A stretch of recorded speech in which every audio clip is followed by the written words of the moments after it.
terjadi pada upacara adat pembukaan Mungel Gongso Sekaten. Hanya menambahkan saja untuk biar persepsi masyarakat ini bisa tersampaikan bahwasanya pesan dari Ingkang Sinuwun kaping 12 beliau pernah beri pesan bahwasanya sejelek apapun raja, secacat apapun atau sedalam kondisi apapun seorang raja, keraton masih dipimpin seorang raja. Jadi kedudukannya di sini adalah beliau masih lenggah. Jadi apapun dengan kondisi apapun beliau masih bisa memberikan dawuh dan itu pun dawuhnya berlaku.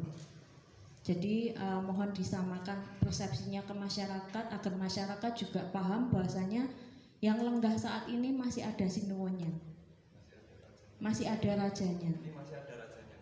Jadi tidak bisa melakukan sekonyong-konyong tugas-tugas yang ada di dalam keraton. Tentunya yang di dalam adat, upacara adat di dalam keraton itu melakukan sendiri itu tanpa koordinasi atau tanpa dawuh dalem itu sudah termasuk makar atau melanggar dawuhnya Sinuwun. Gitu. Jadi monggo nanti bisa disampaikan ke masyarakat bahwasanya Sinuwun masih lenggah dan Sinuwun masih bisa memberikan paring dawuh yang seharusnya dihukumi oleh beberapa perangkat atau pelaku adat yang ada di dalam keraton Kasunanan itu sendiri. Gitu nggih.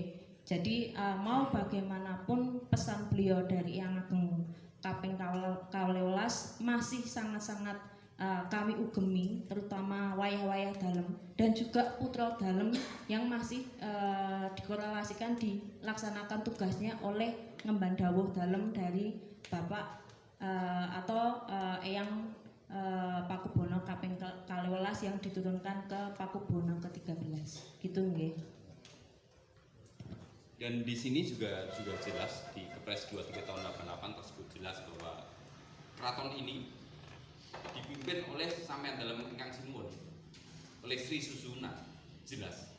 Dan di pasal 18B ayat 2 Undang-Undang Dasar 1945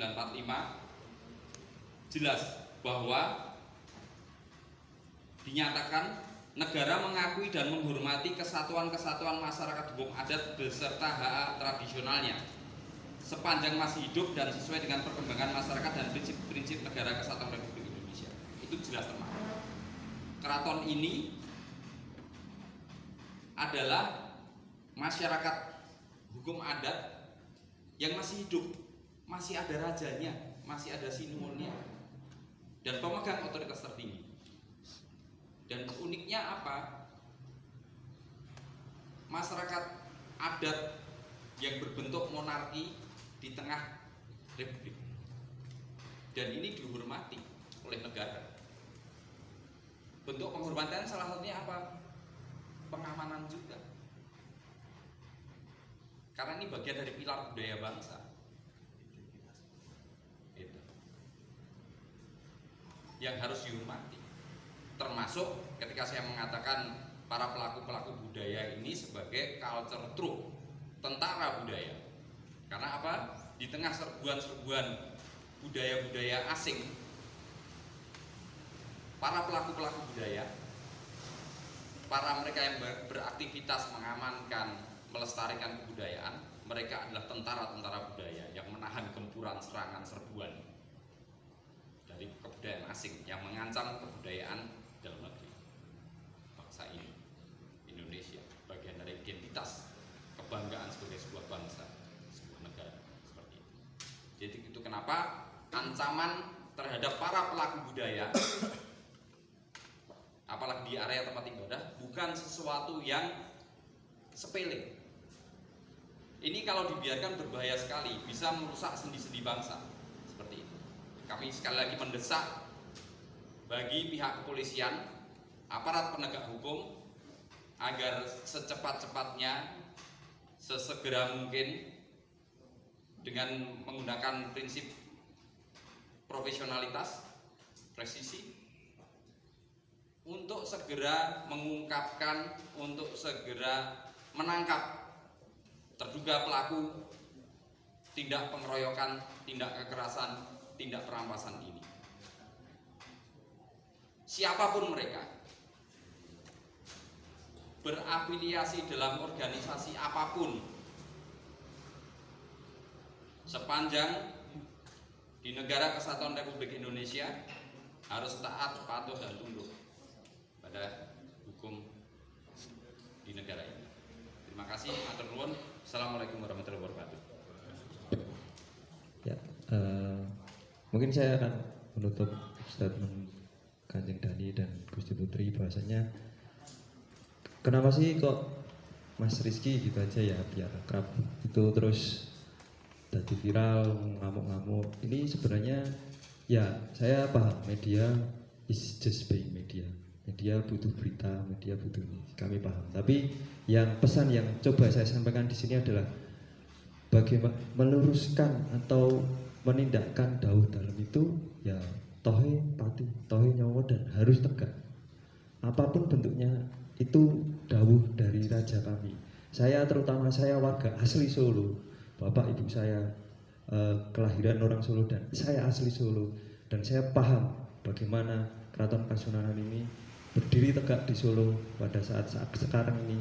Walaupun sekarang kami adalah kelompok budaya, tapi sejarah Mataram Islam tanpa adanya Keraton Kasunanan Surakarta Hadiningrat ini tak akan menjadi sejarah yang jenengan bisa nikmati dan jenengan bisa publish keelokan keindahan budayanya dan lain sebagainya. Jadi saya selaku warga asli Solo, ketika saya didhawuh oleh raja saya masih menganggap Sinuwun Pakubuwono kaping 13 menika terlepas dari saya itu mantu atau tidak, itu saya masih menganggap beliau adalah raja kami.